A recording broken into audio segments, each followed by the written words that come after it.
YouTube channel එකට ඉතින් මම අද කතා කරන්න යන්නේ grade 6 එකේ විද්‍යාව unit 2 එකේ part 2 එක මේ පළවෙනි පාඩමේ වීඩියෝස් වල links මම පාලා description එකේ දාලා තියෙනවා මේ පාඩමේ part 1 එකත් මම පාලා description එකේ දාලා තියෙනවා link එක අද මම කතා කරන්න යන්නේ මේ පාඩමේ part 2 එක ඉතින් අපි දැන් යමු පාඩමට මම part 1 එකේදී කතා කළා ඝනද්‍රව වායු පදාර්ථ වල ලක්ෂණ ගැන ඉතින් මම part 2 එකේදී කතා කරන්නේ ඝන පදාර්ථයට මානන්‍ය වුණු සුවිශේෂී ගුණ ගැන. ඝන පදාර්ථවල ගුණ ගැන කතා කරන්න කලින් අපි මුලින්ම ඝන පදාර්ථ කිහිපයක් හඳුනගනිමු. දැන් අපි ඝන ද්‍රව්‍ය කිහිපයක් හඳුනා ගමු. කාඩ්බෝඩ් කැබැල්ලක්, කඩදාසි කැබැල්ලක්, පොලිතින්, තඹ කම්බියක්, තඹ තහඩුවක්, ඇලුමිනියම් තහඩුවක්, යකඩ ඇණයක්, පුළුන්, වැලි කඩදාසියක්, මැටි, වැලි, රබර් බැලුමක්, රබර් පටි, වීදුරු, අඟුරු, පුයර පවුඩර්. අපි ඝන පදාර්ථ කිහිපයක් හඳුනාගත්තා. ඊළඟට අපි ඝන ද්‍රව්‍ය වල භෞතික ගුණ ගැන වෙනම කතා කරමු. භෞතික ගුණය තමයි දැඩි බව. මේ දැඩි බව කියන්නේ යම් ද්‍රව්‍යයක් අපි හීරුවොත් හරි අපි කැපුවොත් හරි ඒ ද්‍රව්‍ය ඒක දරාගෙන ඉන්නවා. ඒ දරාගෙන ඉන්න හැකියාවට තමයි අපි කියන්නේ දැඩි බව කියලා. හරියටම කිව්වොත් එහෙම සීරීමට, ගෙවී යාමට හා කැපී යාමට එරෙහිව ද්‍රව්‍යයක් සතු ප්‍රතිරෝධය තමයි එහි දැඩි බව කියලා හැඳින්වෙන්නේ. දැන් අපි දැඩි බවට උදාහරණ බලමු. දැන් අපිට දැඩි බව ඉහළ ඝන ද්‍රව්‍ය වලට ගන්න පුළුවන් යකඩ ඇණය. මේ යකඩ ඇණය දැන් මං හීරනවා. මේක හීරුවත් මේක කැපුවත් මේක කැපෙන්නෙත් නෑ මේක හීරෙන්නෙත් නෑ. ඒක යකඩ ඇණේ දරාගෙන ඉන්නවා. දැඩි බව ඉහළ ඝන ද්‍රව්‍යයක් වෙනවා ඒක දරාගෙන ඉන්න හින්දා. තව අපිට උදාහරණයක් විදියට ගන්න පුළුවන් දැඩි බව ඉහළ ඝන ද්‍රව්‍යයක් විදියට දියමල්. දෙවැනි භෞතික ගුණය තමයි ආහන්නතාවය. දැන් මේ ආහන්නතාවය කියන්නේ මිටියක් වගේ දැඩි උපකරණයකින් යම් ද්‍රව්‍යයක් තැළුවහම කුඩු බවට පත් නොවි. කුඩු වෙන්නේ නැති වෙන්න තහඩු බවට පත් කරගත හැකි වීමේ හැකියාවට තමයි අපි කියන්නේ ආහන්නතාවය කියලා. ආයෙත් කිව්වොත් එහෙම මිටියක් වැනි දැඩි උපකරණයකින් තැළූ විට කුඩු බවට පත් නොවි තැලිය හැකි වීම හා ලෝහ ද්‍රව්‍ය තැලීමෙන් තහඩු බවට පත් කරගත හැකි වීම තමයි ආහන්නතාවය කියන්නේ. දැන් අපි ආහන්නතාවයට උදාහරණ කිහිපයක් බලමු. දැන් අපිට ආහන්නතාවයට උදාහරණ විදියට ගන්න පුළුවන් යකඩ, ඇලුමිනියම්, තඹ වගේ ලෝහ ಜಾති. දැන් අපි මිටියකින් තලලා බලමු.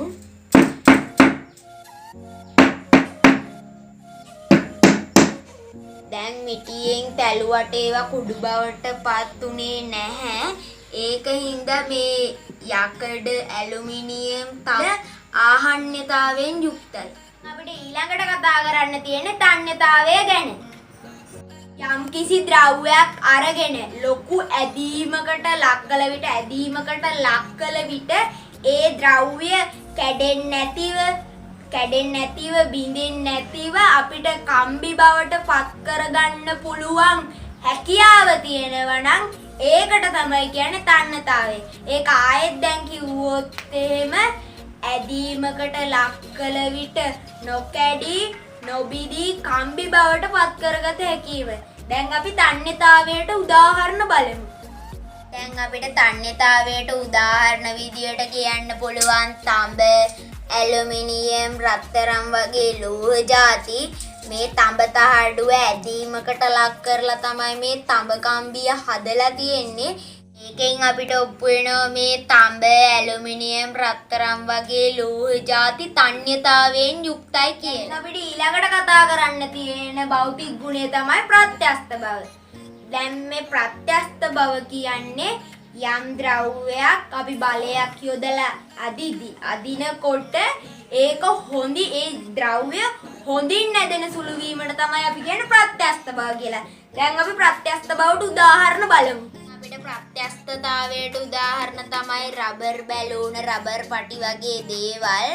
මේ බලයක් යොදලා අදිද්දි ඒක ඇදෙන සුළු වීම, මේ රබර් පටි බලයක් යොදලා අදිද්දි ඇදෙන සුළු වීම, ඒකින්ද තමයි මේවා මේ ප්‍රත්‍යස්ත බවින් යුක්තයි කියලා කියන්නේ. ඊළඟට අපිට කතා කරන්න තියෙන භෞතික ගුණය තමයි මේ බංගුරතාවය. දැන් මේ බංගුරතාවය කියන්නේ යම් ද්‍රව්‍යයක් කුඩා බලයක් යෙදුවත් කැඩිලා කුඩු වෙලා යාමට තමයි අපි කියන්නේ බංගුරතාවය කියලා. ඉතින් අපි බංගුරතාවයට උදාහරණ කිහිපයක් බලමු. අපිට බංගුරතාවයට උදාහරණ තමයි අඟුරු, වීදුරු වගේ දේවල්. දැන් මේ මෙටියකින් මේ තැලුවාම කුඩු බවට පත් වෙන මේවා. මේ වීදුරුත් කුඩු බවට පත් වෙනවා. ඒකින්ද තමයි මේවට කියන්නේ බංගුරතාවයකින් යුක්තයි කියලා. අපිට අන්තිම භෞතික ගුණයේ විදියට කතා කරන්න තියෙන්නේ මේ වයනය ගැන. දැන් මේ වයනය කියන්නේ අපි යම් ද්‍රව්‍යයක් අතින් අල්ලද්දි, අතින් ස්පර්ශ කරද්දි අපේ අතට දැනෙන ගතිය.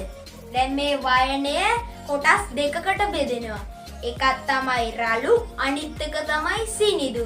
දැන් මේ වයනයේ තියෙන ආකාර දෙක, රළුයි සිනිඳුයි දෙකටම අපි උදාහරණ බලමු. අපි වයනය ගත්තාම වයනයේ ආකාර දෙකක් තියෙනවා. එකක් තමයි සිනිඳු බව, අනිත් එක තමයි රළු බව. රළු බවට උදාහරණ විදියට එනවා වැලි කඩදාසි. ඒක මතු පිටින් අල්ලද්දි ගොඩක් රළුයි. එතකොට මේ සිනිඳු බවට උදාහරණ විදියට පුළුණුයි පවුඩරුයි එනවා. පුළුණුයි පවුඩරුයි හරිම සිනිඳුයි.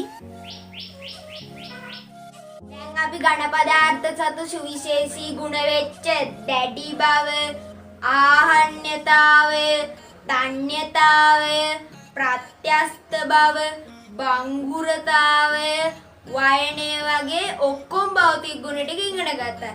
දැන් අපිට ඊළඟට කතා කරන්න තියෙන්නේ විවිධ භාවිත සඳහා ඝන පදාර්ථ යොදා ගන්නා අවස්ථා ගැන. අපි ඒක යටතේ කතා කරමු ගෙයක් හදන්න ඝන පදාර්ථ යොදාගත් අවස්ථා ගැන. බලන්න මේ රූපේ තියෙන නිවස හදන්න කොයිතරම් ඝන ද්‍රව්‍ය භාවිත කරලා තියෙනවද කියලා.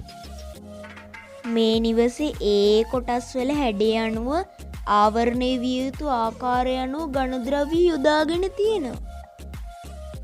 ඒ වගේම එක් ඝන ද්‍රව්‍ය වල ශක්තිමත් භාවය, භෞතික ගුණ වගේ දේවල් ඒව යොදා ගැනීමට හේතුවක් වෙලා තියෙනවා. උදාහරණයක් විදියට කිව්වොත් මේ ගෙදර වහල හදන්න යොදාගෙන තියෙන සෙවිලි තහඩු. ඒවයේ තියෙන දැඩි බව, ශක්තිමත් භාවය නිසා ස්වභාවික ආපදා වලට මුහුණ දෙන්න පුළුවන් නිසා. ඒ වගේම තමයි මේ අනිත් ඝන ද්‍රව්‍ය යොදාගෙන තියෙන්නේ ඒවායේ තියෙන සුවිශේෂී ගුණ නිසා. ඒ වගේම මේ ආභරණ හදද්දි රන් රිදී සහ තඹ වැනි ලෝහ ද්‍රව්‍ය උපයෝගී කරගෙන තියෙන්නේ ඒ ලෝහ ද්‍රව්‍ය වල තියෙන සුවිශේෂී ගුණයන් නිසා. ඒ ලෝහ විවිධ හැඩවලට සකස් කරද්දී ඒ ලෝහ වල තියෙන තන්්‍ය ගුණයයි ආහන්‍ය ගුණයයි වැදගත් වෙනවා. තවත් දෙයක් කිව්වොත් එහෙම මේ ලදරු සූප්පු, අත්ආවරණ වගේ දේවල් රබර් වලින් හදලා තියෙන්නේ රබර් වල තියෙන ප්‍රත්‍යස්ත ගුණය නිසා. දැන් අපි ඝන පදාර්ථ යොදා ගන්න අවස්ථා ගැන සම්පූර්ණයෙන්ම කතා කරා. දැන් මේ යුනිට් 2 එකේ සියලුම විෂය කරුණු අපි කතා කරා. ඒ වගේම මතක් කරන්න ඕනේ මගේ ස්විට් සවි YouTube channel එක subscribe කරලා නැත්නම් අනිවාර්යයෙන්ම මගේ ස්විට් සවි YouTube channel එක subscribe කරන්න. ඒ වගේම මගේ videos වලට කැමති නම් like කරන්න. මගේ මේ යුනිට් 2 එකෙන් ප්‍රශ්නයක් අහන්න තියෙනවා නම් කමෙන්ට් එකකින් අහන්න. ඕගොල්ලන්ගේ යාළුවන්ටත් දැනගන්න මගේ වීඩියෝ ෂෙයා කරන්න.